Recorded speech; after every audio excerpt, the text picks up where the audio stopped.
right. We're going to go ahead and get started. So thanks, first of all, to Carolyn and Susan for joining us this morning.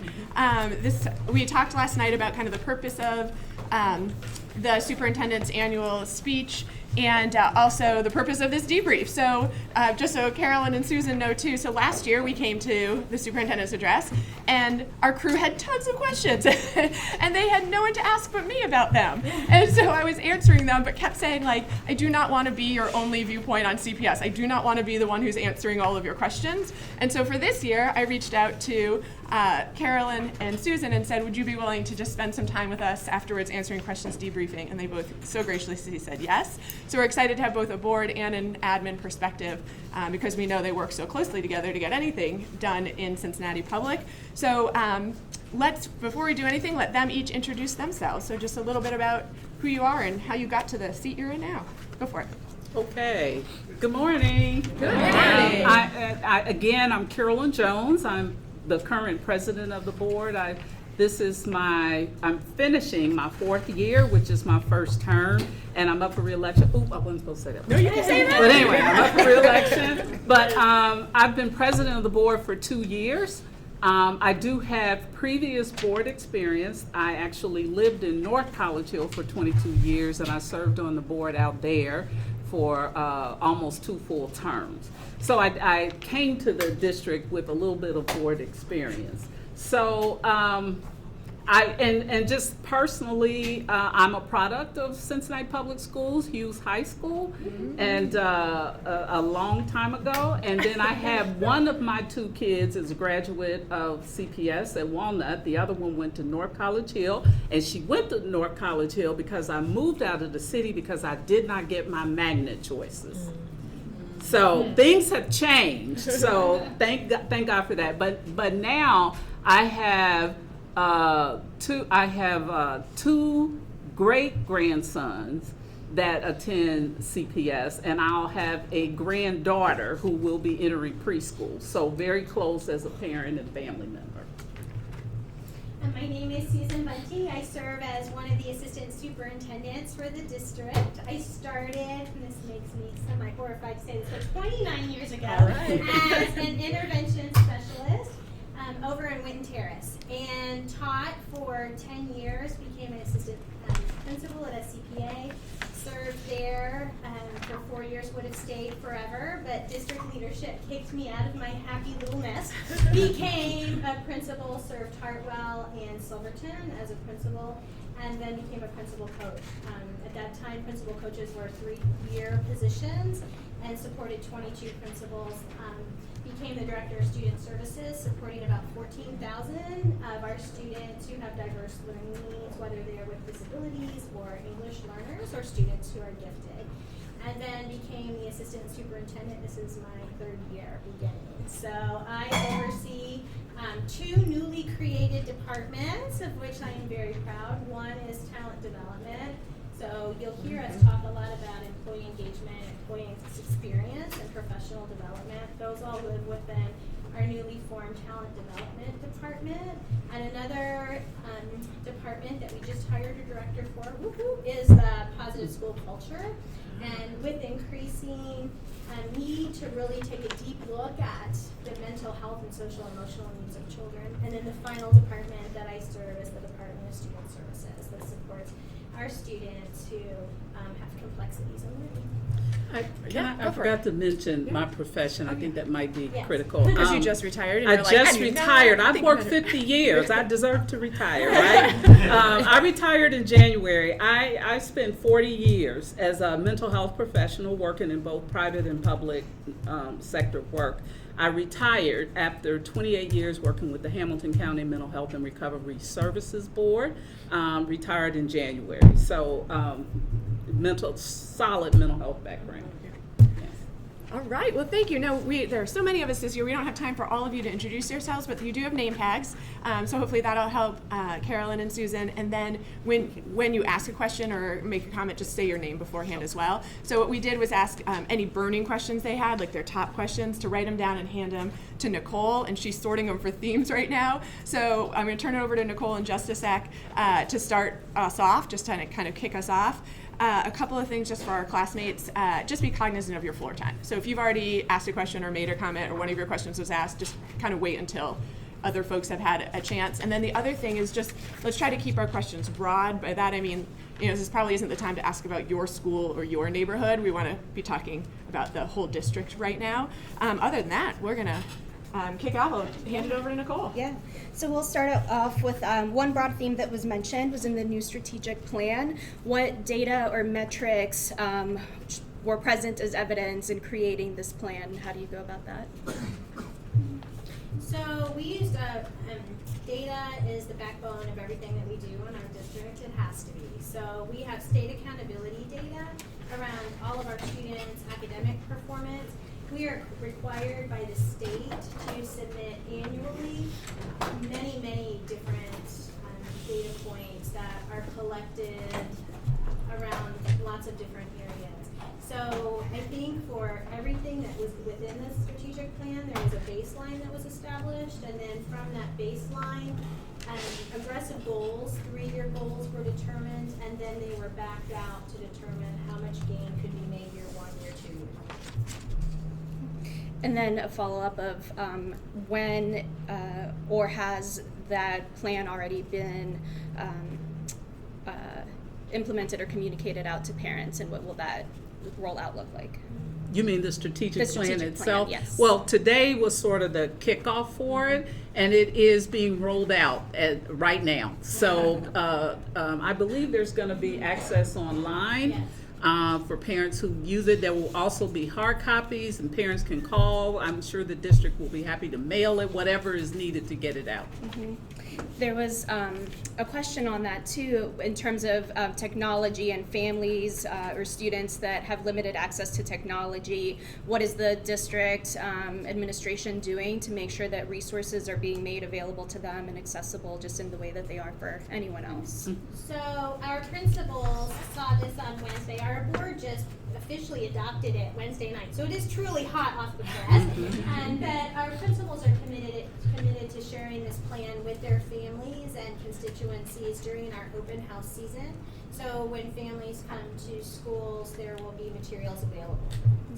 And just to piggyback on that, one of the strategic goals, and there are measures in there to talk about how we do better in exactly what that question references, and that is reach parents where technology is not available. Nicole, may I piggyback Yes, off of that? please. How many different languages are you issuing that information in? So typically we do 3, so French, Spanish, Arabic. You guys piggyback off of one question too. So the superintendent mentioned the QI work with Children's Hospital. Yes. So when Nicole asked the question about data, I know that data, using that QI data, Yes. has kind of transformed internally in the admin, but also reading and math instruction. And I don't know if you want to talk a little bit more about what we mean when we say transformed. Yes, oh for sure. So many of us on the senior leadership team, and now down into the director level and the manager level, and then all of our principals have participated in quality improvement training with the folks from Children's Hospital. It's a 6-month course, and I am here to testify that it has been incredibly intensive with lots of homework. And survived to tell the tale. But what it allows us to do is take a deep look at establishing our baseline data, creating interventions that push up against trying to rock our performance in any given area, and then run those in small cycles of change. So if you've ever done Plan, Do, Study, Act, it's essentially that cycle, but on steroids. So we create run charts. Those run charts are shared on a weekly basis with our performance leadership team. This year, they're also going to be shared monthly with all of our principals, our directors, and our managers in the central office in a QI showcase. I think the transformational work becomes in several different areas. Right now we have QI projects going around attendance, around social emotional learning, and increase some instructional time that could be lost due to disruptive student behavior, and then around academics, particularly in the areas of Algebra 1 and English 9, because we know that those are the gateway classes that students must excel, in which they must excel in order to have successful high school performance. So because of those, particularly English 9 and Algebra 1, that work, we've received additional money through Gates Foundation to continue to expand our opportunities in those arenas, and we've seen our data shift. So I'll continue with a little bit more about the strategic plan, thinking about accountability. What will we do to be transparent around accountability, and scorecard methods, or what scorecard methods are in place to ensure that the strategic plan is implemented and executed moving forward? So how are you measuring the impact of that plan? Well, from a broader perspective, again, the strategic plan is very detailed in terms of what the strategic measures are and how we'll get there. So I would encourage people to read that piece of it. I think that from a board perspective, and we had an event, the principals and administrators had a similar event where the superintendent spoke to what it's going to take to implement these measures. And that's the culture of excellence piece, that she talked about the level of commitment that's involved with it. And she talked about, she went over some of the measures, but not all of them. The fact that we have to set higher expectations for our kids, and we have to be, and we're part of the whole culture there. We set a high expectation, and then we have to make it happen as principals and administrators in our school buildings. It's up to the leadership to make it happen. But the strategic measures are laid out very well and speak specifically to that. Yeah, and if folks have follow-up regarding the specific questions, feel free to jump in. Yeah, Marcia. Kind of piggyback on that, so that was my question. If there needs to be course correction, like how often are you reassessing? Okay. Yep. So we have we report to the board. And so we've established an entire sequence of board presentations this year where we will be sharing with the board our progress toward these goals, with recognition that it's a 3-year plan, and so each of these has been subdivided mostly into 3 parts. And so that, as we go along, I think we do have a close working relationship with our board members, and we have been, my perception is that we are pretty transparent. So that when we are not meeting something in the way that we should, we share what we're going to do to be able to fix that going forward. So I think right now that is going to go. That's going to be our communication pattern in terms of sharing progress, and also in terms of sharing this is going really, really well. This is not where we anticipated it being, but this is what we're going to do to get the proverbial train back on the tracks. Marcia, did you have a follow-up? No, she already asked. Right, 3 good. Just want to give you a warning this morning, and sometimes I don't get it all, but I'm pretty sure you just mentioned that when this culture of excellence takes place, it starts from the head down for the most part, with the teachers and leadership implementing it. How will this time be different than before? For example, I think it was No Child Left Behind. Teachers and everybody else was responsible for what was going to happen. How would this time be different? And a lot of pushback came from that, a lot of resistance came from pushback. Well, since you mentioned No Child Left Behind, there was just a lot of angst about No Child Left Behind to begin with.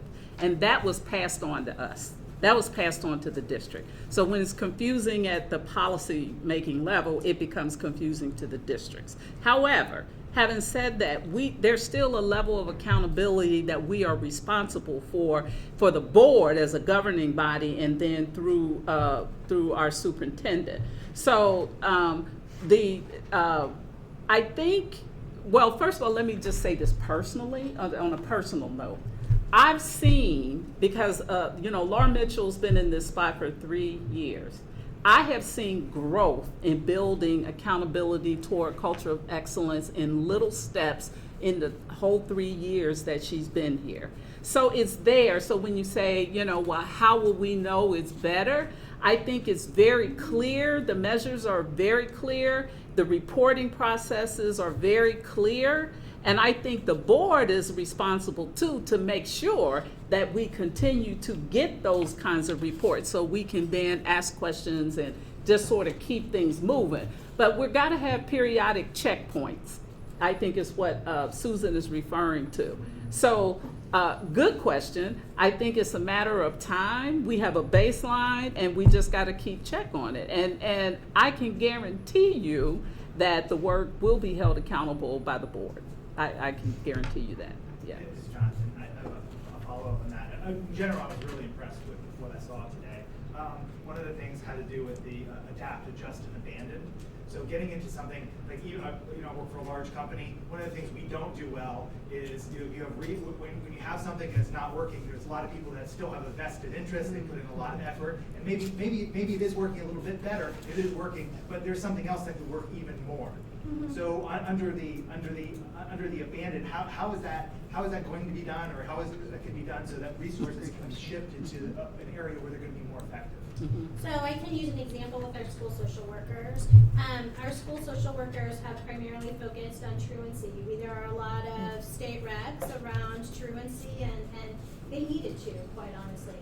As though we have seen the need in our school shift, we've abandoned that model because we weren't getting what we needed, quite frankly, in terms of support for our students. So instead, we've hired attendance clerks who can help with some of the clerical aspects, which then free up our school social workers. They still have to have their hands in the pot of truancy, they do. And so they will still be actively engaged with truancy, but they're going to have assistants to do the highly clerical, some of tasks in which they were engaged before, so they can in turn focus on the social emotional needs of our students. And so that is one of those abandoned moments where you take a look at our data and you think, in schools where we did a planned use study act cycle, we were able to shift disciplinary outcomes by 40%. That is pretty darn significant statistically. And so learning from that, it's can we replicate this across the district? We can't do it all at once. Right. We're scaling it over 3 years, but with the board's support financially, we said to them and said, hey, we think this might be working. May we try this and go ahead and onboard additional schools this year and see if it really works. If the data holds, then we're going to continue to grow that. And to add to that, this year, the leadership team developed a brand new budgeting process. And what the data tells us is crucial to developing that budget. So it starts with the data. What is the data telling us? And if the data is telling us that something hasn't worked in 5 years or 10 years, I can tell you it didn't get funded. So it's starting to be, and then the board is starting to see how the data is being used so that we can't even question. We can't question. So there was a theme around just being able to talk a little bit more about the social justice focus in the plan. Can you elaborate on that? What does that exactly look like? And then are there maybe 3 concrete issues that are coming up, 3 concrete equity issues that you feel need to be addressed? That's a good question. The term social justice means a lot of things to a lot of people, but let me start by my perspective on that is when you look at Cincinnati Public Schools, which is a district where primarily comprised of students who live in the urban core. So 65% are African American, 85% of our student population are economically disadvantaged. When you compare the data to what's going on in our city, and you think about what's going on with the childhood poverty initiatives and all of those things, it makes practical sense that social justice has to be at the crux of what we're all about. And part of that is too that we, and I might be losing track. You can always pull me back because I start rattling on. But part of that is I have a firm belief that Cincinnati Public should be at the table of every major initiative in this city, because that's where the kids are and we have access to the families.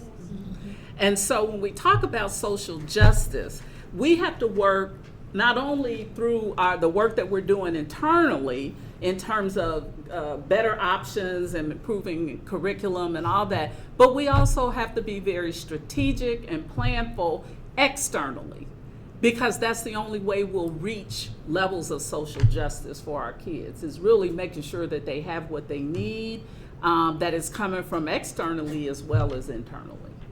I don't know if that answers the question. You asked another piece of that, which was about maybe three specific examples. Okay. Yeah. Go ahead. And so I think if you look in the strategic measures under 1C on the top of page 4, you can see that one of the major emphases is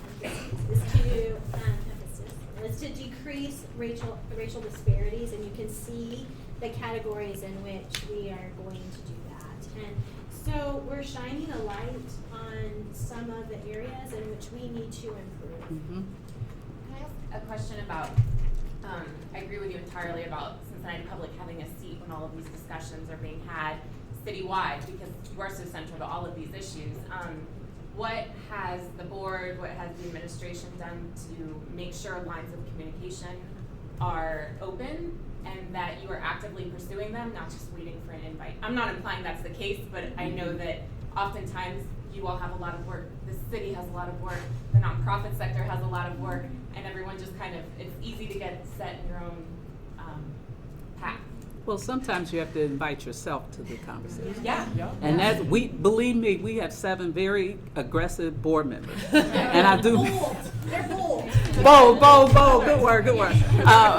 Bold board members who are, to be honest with you, very politically connected. And these conversations are being held, at invite or sometimes just a call and say, let's do coffee. So, yeah. I don't want to get into specific examples, but I've definitely had personal experience where I see vast room for improvement there. But I appreciate that everyone there is motivated and seeking that. Well, can I give you a specific example? Yes. And this is, we're transparent about this. You all have heard that we're dealing right now with the whole issue about tax abatements. And the board passed a resolution that says we got to take care of this. We need to negotiate with the city. Well, the city hasn't responded. Okay, so the board said last night was it last night? Was that board meeting? Oh, I'm losing track. Okay, the night before. So the board at our board meeting said, well, we have to initiate the conversation. Nothing's happening. So, we made a decision as a board that we would actually invite them to the table. But the expectation is they respond to us. We're going to be very proactive about that, and they gave that. That's my job. So I have to follow up and make sure that we're doing that. And that's the only way we're going to get things done. We have to be very, very proactive. We have to sometimes step out of our comfort zone and be very bold, good word, bold about doing that. Okay, thank you. Follow up on that, how you mentioned you have 7 board members. 4 of the 7 are up for re-election this year. You're stepping into social justice work. That's not going to happen before December of this year. We have a 3-year plan minimum going forward. What is the continuity plan between them? Because your partnership is about to change real quick. Yes. People are Well, waiting you out already. here's a big chunk of money and things like that. It's yes. My honest response to that is that's the voter's choice. Now, I really am not going to talk about my personal feelings about that. I believe that continuity and stability is important. But ultimately, the community decides what the composition of that board is. And as of the 7th, it was confirmed who's on the ticket. And what I would say to everybody here is just really get to know the candidates. These questions that you are asking, ask them. You're going to get a very diverse response. You're going to get diverse responses from them, and you have to gauge what you believe. And here's me talking personally, not politics. I think every candidate should have been at this meeting today. Yeah. I think every candidate, and if they weren't at the meeting, that's it. Now maybe they had to work. But guess what? This is important enough moving forward that you would need to know. And I believe there were two including board. I believe there were two candidates who were there.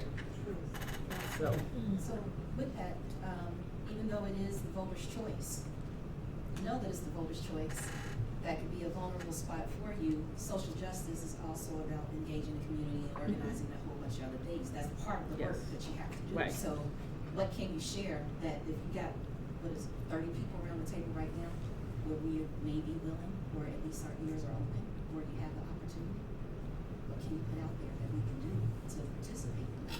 are you asking me for like concrete things of what you can gotta do? give it up. Okay, well, I think you have to be number one, you have to be an advocate for public education. You guys heard the presentation. You have to sell that idea as community people. I mean, if you really believe that, then, share that with other folks in the community. I think that, and you have to continue to hold the board accountable. I mean, come to board meetings, participate in that, extend yourselves beyond just a meeting or two, but it really is a commitment. And so the card that was on your table today is a first step in that. As private citizens, I mean, you all pay taxes, so we're spending your money. Again, it's our responsibility to be good stewards of the dollars, but it's your responsibility to be accountable for what you put into the pot in terms of your dollars. So you have a right to question things. You have a right to go to the community and express your opinions about what's going on in the district. You have a right to come to the district and express your opinion. I don't know if that answers your question. I wasn't looking for a specific answer. Okay. I just wanted to know what you had to offer. Okay. Just All wanted to right. get I it. got you. What you're doing, but it's not just on you. Yes, that's You're right. getting into social justice work. That's so right. the It's impact not. is for That's everybody. correct. I want you to It is, exactly. I want to just real quick is one of the, so because you're right, like there's elections every 2 years, right? Yes. So one of the pieces of advice that a mentor of mine gave when I was on the board was just remember, every board builds off of the work of the previous board. That's right. Right, and so That's I think right. someone last night was talking about how maybe being a board member wasn't for them because of the pace of change, which is totally legit. Like there's other ways to also That's right. Yeah. make an impact, but I can tell you, like even things like when I was on the board, when we see Vision 2020 now, that was Alex Coons, who was a board member my first 2 years but had started before me. That was his vision. That was something he talked about forever, was that every one of our neighborhood schools should have, and that didn't actually happen until 2 years after he was off the board, right? Right. The That's student right. voice policy that you heard Mike talk about, that was, that's the, Carolyn and I worked on that together. My Right. last year, that was the last policy I created on the board. I had made an assignment to my board that we need student voice in our decision making. How does that happen? And so while I got to see the policy passed and I got to work with some of the young people to get to that policy, actually implementing it meant the next board took that over. Mm-hmm. And so I think Carolyn's right, like you just gotta be bold while you're in that seat because you Right. don't know how long you have in that seat. Right. So you make the bold decisions like we're gonna put a strategic That's plan right. together like this out there and we're gonna call it social justice.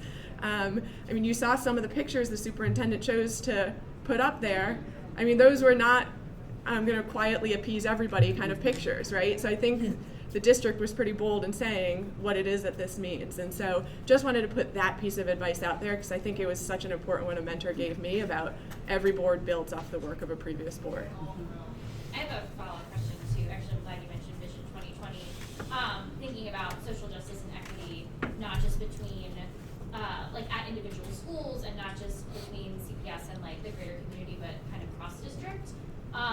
Vision 2020 is really great, and I'm personally like really excited about that idea. But what are there other things that are being done to kind of create equity across the districts?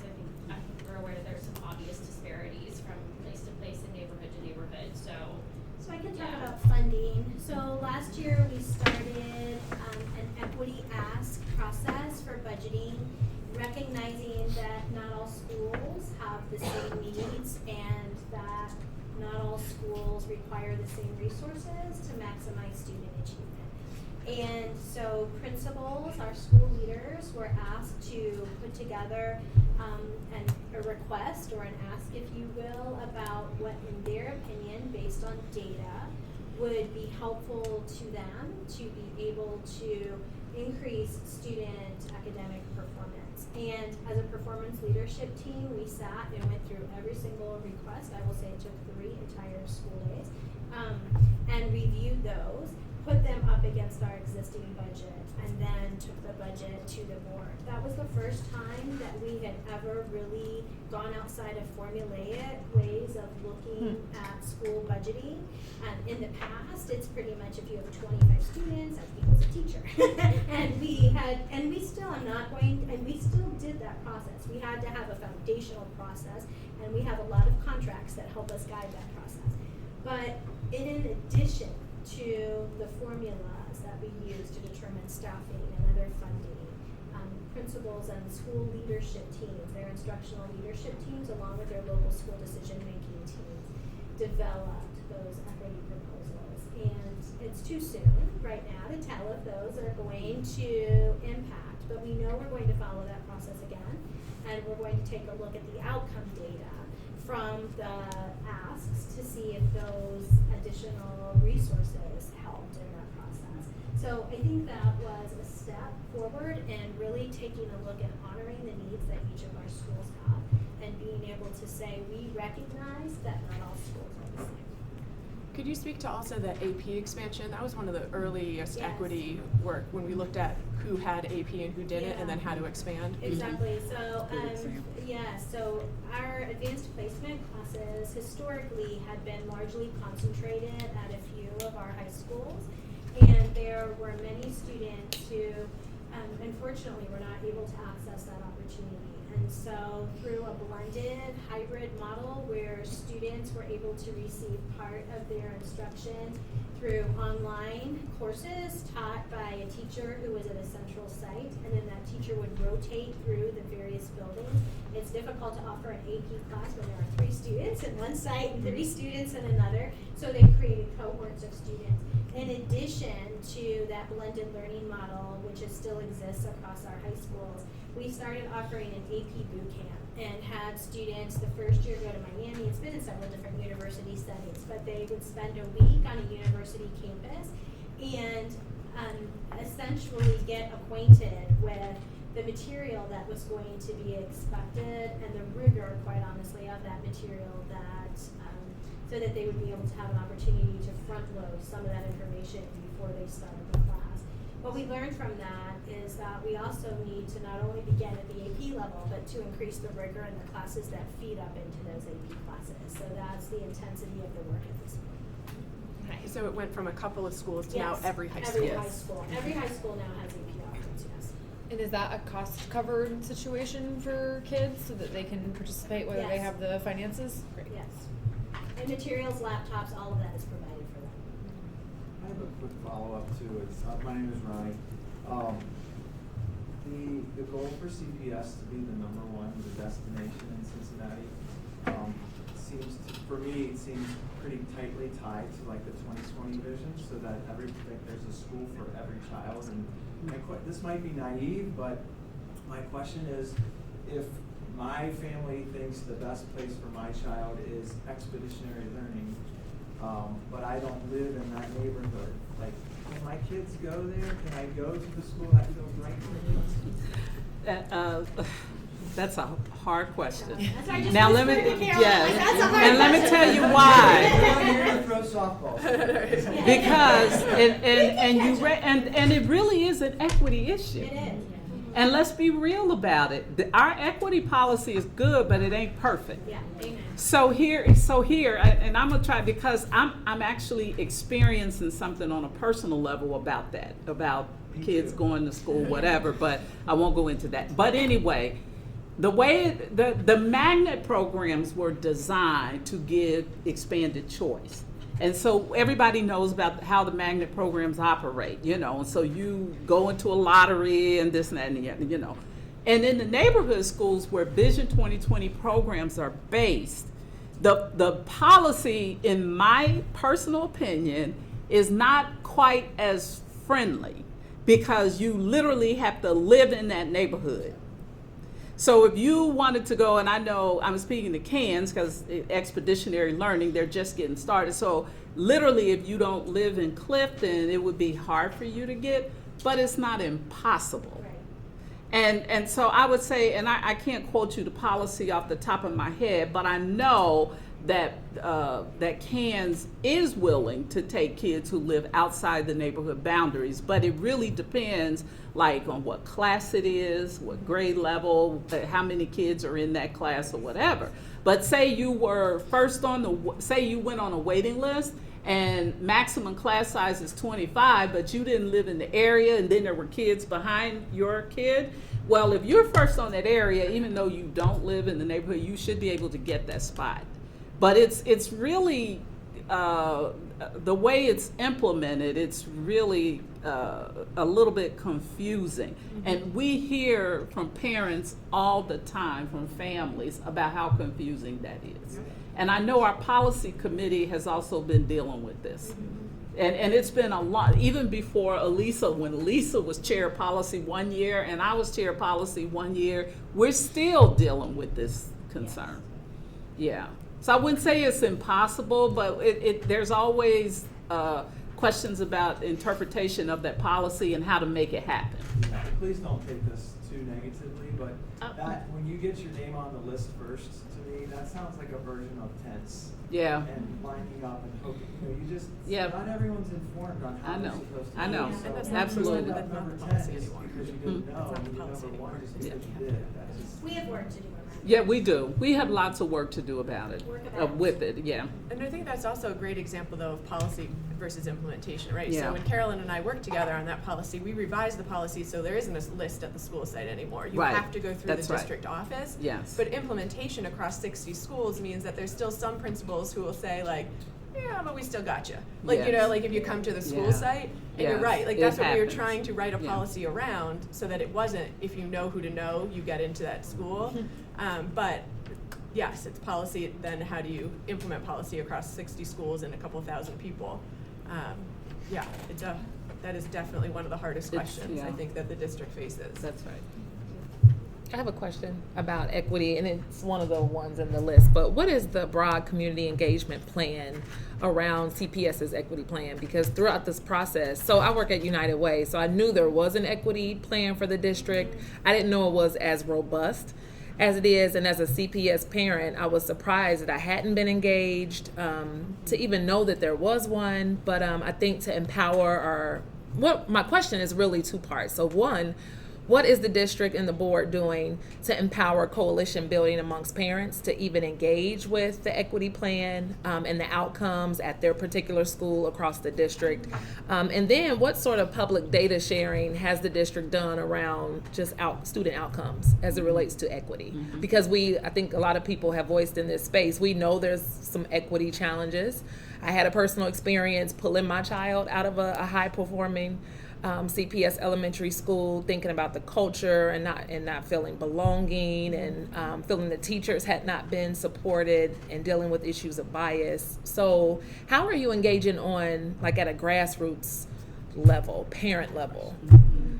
So our Office of Community Engagement, and I apologize, this is Lauren Worley. You probably, many of you know her. So she is working through that work. I can't speak to it in really granular level detail because I honestly know globally but I know that there is a plan going forward as part of the goals within the strategic plan to further engage our communities, and one of the aspects of that, quite honestly, is around this equity work. You heard Laura talk about social justice, you heard her talk about equity. Those are pieces that are at the very forefront of our work, and those will be communicated with families. Now, I'm not exactly sure. Well, I think it is spelled out. I think what you have to do, this is really our equity It plan. is. So everything in here, we have to implement it through the eyes of the equity policy. And I think that it's designed that way. The implementation piece, I think, is what you're asking about. Absolutely. And I think, again, it's putting in a level of accountability for what happens in each one of these measures. And so, I agree. It's hard to kind of define that in any granular terms, but this is really the equity plan.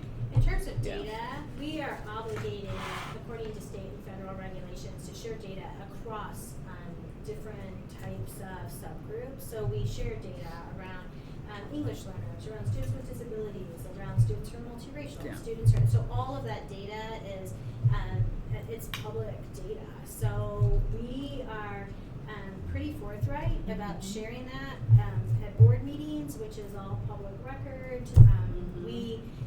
We talk about that because we cannot change outcomes if we're only looking at the global measure. So if we're saying that X percentage of all students pass this test, you have to take the all and take a look at who comprises Right. all and see if those sub-measures, if you will, are achieving at the same level. And so we do look at that data. I mean, I spend a lot of my time doing that work, both with my direct reports and then with the folks who they support, and having really, quite honestly, difficult conversations sometimes about what we can do better. And we recognize that. Yeah. That said, though, I think combined with quality improvement and the ways that we're really taking a look at how do we change outcomes, I look at the SEL work and that 40% drop, that was really taking just a fierce stance with a few schools saying this will change and we are going to work together to get it to change. And I will say that over the past several years, there have been definitely some improvements in how we engage the community. And our board talks a lot about the difference between communication with parents and engaging parents. And there's definitely a difference. And Lauren is really working hard with her department because it really is a cultural shift in terms of how you do business, how you talk to people on the phone, and when you talk about engagement, engagement is I'm really sitting here talking to you, and we might have a cup of coffee, and I'm getting to know you, whereas communication is, well, I call you up on the phone and tell you something, or hand you something. So, I can say a turning point in terms of where I saw our engagement process being a lot better, and some of you who have been involved with the district have seen this. Our turning point was when we made the decision on FC Cincinnati. I saw the district becoming much more engaging with the community because we were forced to at that time. I mean, we did it with F&P, but it kind of was very too structured or whatever, but this was a little bit different. So we started then really looking at, well, what do we need to do differently? And we really are doing things. You know, our board is out now. We're doing rotations of community council and town meetings and things like that now. It wears you out, but we do it, you know. That's part of that, well, inviting ourselves to the table kind of piece. So, yeah. So as we wind down, one of the other themes that came up that we haven't quite touched on yet was we heard the recognition from Forbes about CPS being a top employer. How are we currently valuing and investing in CPS teachers and staff, and what's the board's role in terms of engaging around employee satisfaction? So we have developed a department of talent development, which I'm so excited about, and really taken a deep look in 4 broad areas. One is around destination district and how we can become that in terms of how we value our employees. And so we've made some strides in that arena in terms of opening an employee care center. Before, when our employees used to come to the Ed Center, they would have to go to 4 or 5 different places to get their badge, to sign their payroll information, to do all different kinds of things. And now it seems like such a minor thing, but for our employees it's huge. When you know that you have a small amount of time at the end of your workday, you don't want to run to 3 different floors and have all of that. So over 2,000 people at this point have utilized that service. We also recognize that Destination District becomes part of the culture change that we create within our schools. So we have 4 cultural tenets. You've heard about them, and we'll continue to hear about them as you engage in the work with our district. But they're around caring and collaborating, continuing to improve, and all of those pieces with our principals and with our departments at central office help to create a culture if we all embody those characteristics that make people want to be here. This year we have also included on employee onboarding sessions. Carolyn has been to every single one except for one when she, I think, was out of town. They just provide an opportunity for our employees to understand what our cultural tenets are and our organizational systems. We also recognize that professional growth is imperative, and we are providing those opportunities for our teachers and for all staff, quite honestly, around implicit bias, around cultural competence, around welcoming schools with LGBTQ awareness. And those sessions are ongoing, they're all year long, and many, many more examples of that. And we know that we also have to have a pipeline. So in these days, that's the 3rd large area of talent development's focus. So in these days of teacher shortages, you've probably heard about that on the news. We are really blessed to be able to say that we have just a few vacancies left before school opens, but I have confidence that we will fill them. And 368 new teachers. 368 new teachers, 14 new principals, yes. So we are just incredibly fortunate that we have hired, I think, over 600 people in this summer season. So, so folks want to come, and we know that we need to create pipelines. So we've done that from para to teacher, from teacher to administrator, and then really invested a lot of time in leadership development, both for our principals, assistant principals, and central office administrators. And finally, we know that all of that work rests on the foundation of systems. And so systems that involve how we evaluate, how we define competencies for our work and the success of our work, and how we are able to ensure that our existing systems, including payroll and HR systems, work in a way that helps employees rather than hinders them. So, well, let me just make one comment about that, because you asked about the board's role. I think that we have an excellent relationship with our collective bargaining units. And you know, that can be a pretty tenuous process, but we partner well with them. We don't always agree, but we always come to an agreement about it with all of our unions, all of them. So I think that the board's accountability in that, or involvement with that, has to do when collective bargaining starts to happen, and we're asking good questions, trying to figure out how we get to that balance. The board does not get involved in the collective bargaining process, but ultimately we make the final decisions on that. So I think that that's critical to that process. And the district celebrates. You have to celebrate. They have parties. And yesterday was the back to school event for the principals and administrators. And that song that you all heard at the end of today, it was louder and people were just dancing, and they're happy to be there. So yeah, those are good measures. It gives me goosebumps to talk about it. Yeah. Yes. My name is Alicia. It's a pleasure to meet you all. A few of us were talking today.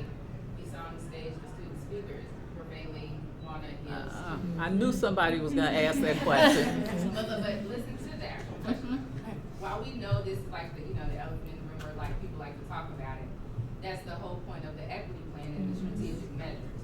So what I would like to know is what data will be provided to the public, like as far as parents, to know how you will implement, or what schools will these measures be implemented in. Like when you talk about increase the numbers from 9 to 20, or from 9 to 26 for social workers, or creating 8 additional parent groups, increasing from 24 to 32. How were these schools selected? Because obviously Walnut Hills is the golden egg, but we're trying to make sure that's spread through all of them. How did you all choose those schools, and how do we as community members see that, so that we can be on track Okay. Let me tell you one thing that I know for sure. I think there was a pool of students, and it really depended on their availability. So I don't think that it was just, let's just go to Walnut Hills. I think they did have a pool. Okay. Yeah, you know what I'm saying, but I can't tell you specifically who they were, but they started out with a pool. But, so, yeah, but I mean, you're right. You're right. Walnut Hills, there's a tendency to put Walnut Hills out there, but we have lots of talent across the district in all of our schools, and I hear you. It is an equity issue, and it is a matter of public perception. I mean, so that's an area that definitely we have to improve on. And I think in terms of scale, how schools will be identified as the plan scales, schools will be and have been identified based on data. So I can speak to the SEL work. We looked at discipline rates, we looked at disparity, we looked at just those were the decision-making points that we used to determine. Now, in terms of how parents will receive that information, which I think is the other part of your question. Yeah. Right. We're not dodging it, I promise.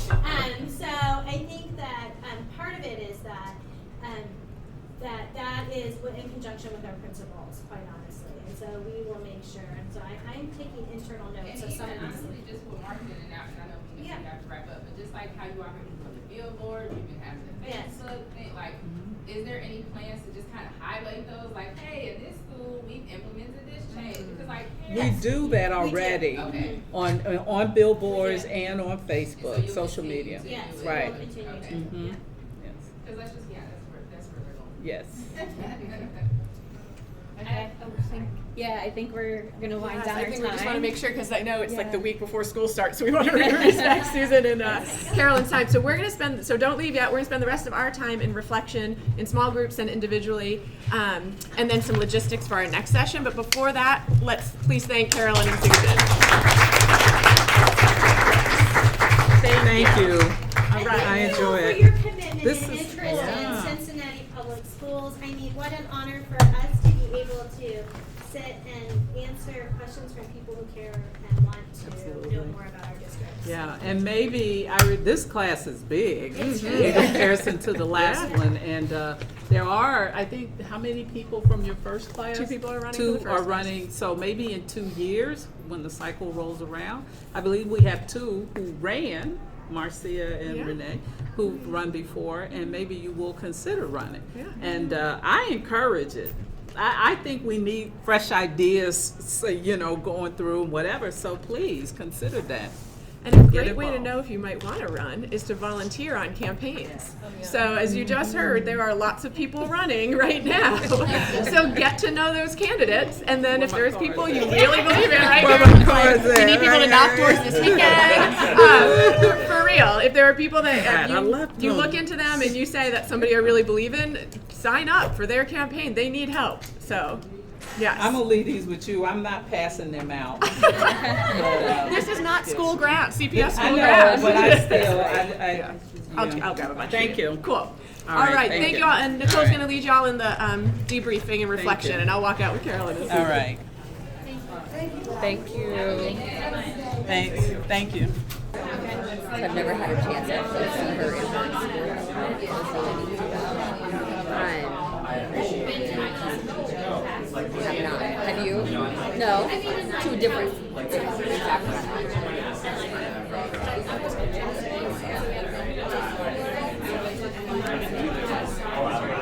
How are they different or the same? In fact, like, there was like social justice and they use the term like kind of everyone has their own definition of what that looks like. More what we would see like look at some of this, it's like racial disparity. What specifically, how does that happen? Is that just there's like sometimes and again like maybe the whole plan or what's released is like gonna get more depth, more data around some of that. But I think like as well, just yesterday, like, I was kind of walking into this more of a pep rally, not a lecture. That it was more of like, it wasn't going to like, feel like they were going to walk through step by step how they got to us. It might be more in a like panel or conversation. So I think it was more like I was mentally prepared. Like, this is going to be a circus overview. I think that's maybe why, and maybe they didn't feel this way, but as I watched them, it seemed like they were in the hot seat, answering questions here, because we did leave there with so many more questions. That could be because many of us aren't from this area. Like, I'm way out of my element. But it seemed as if when we asked questions, at least to the head of the board, it was and that I was like, is that really what we're doing?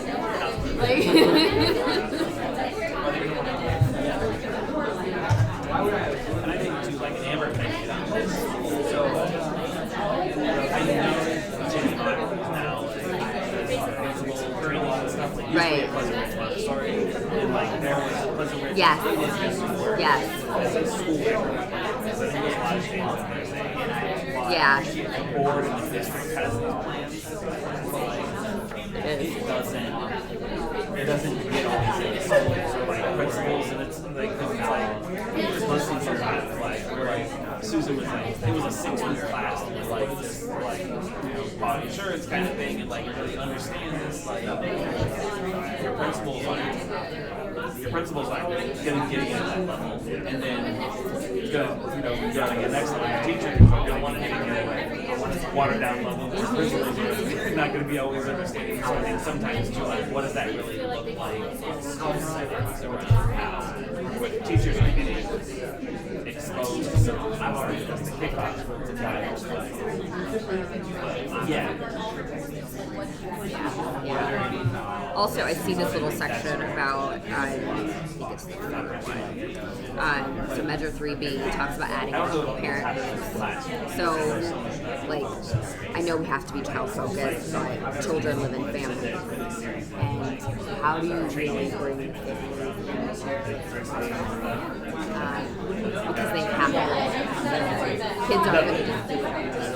Maybe as they get a little bit older, they can take a little bit of responsibility for what they do, but when they're younger, there's someone else getting them to school on time.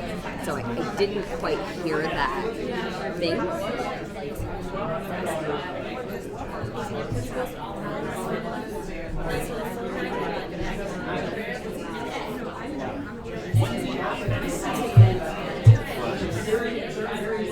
They had it was down in Fountain Square. They had this I can't remember, it was like a pep rally for the schools kind of thing. They had like there's a mobile thing that they have because they offer a lot of trainings and they do it there. There's an academy that timely schedule like teachers can't always get to them after school. And so they did this. They had this mobile van. They said they had to take. What was that district? And because they have a lot of technology, a lot of older teachers don't know how to put this implement this technology or don't know like its full capabilities. So as opposed to having teachers have to come to an in-service on an afternoon or an evening or a weekend, like that's already an extra fee, that it was like they bring the van to the school and then they can be teachers on their planning to sit in the van and like and so it was something that was kind of a neat idea about how you update and make training more accessible. Like so that was something that an idea. More things. You were like, whoa. Training itself will be a privilege, like time and access and like and resources. So just sometimes like it doesn't you won't get that. So like how do you make those things? Yeah.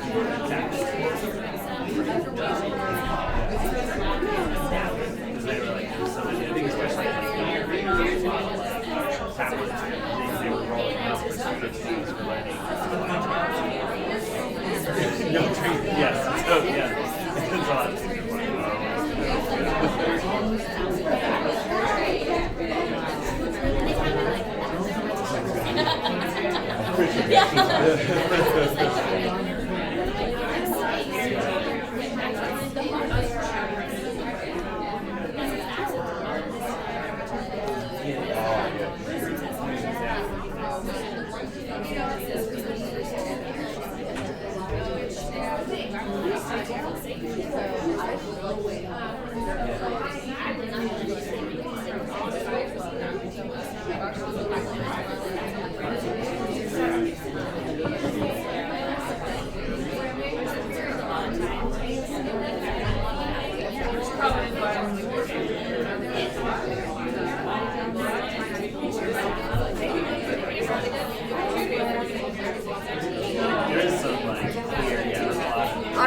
right, let's finish off whatever thought you're in the middle of right now, and to know then about the diversity of turn to the front again. You're also like a child who's teacher parent. Oh, just finish off the thought you were working on, and then turn to the front.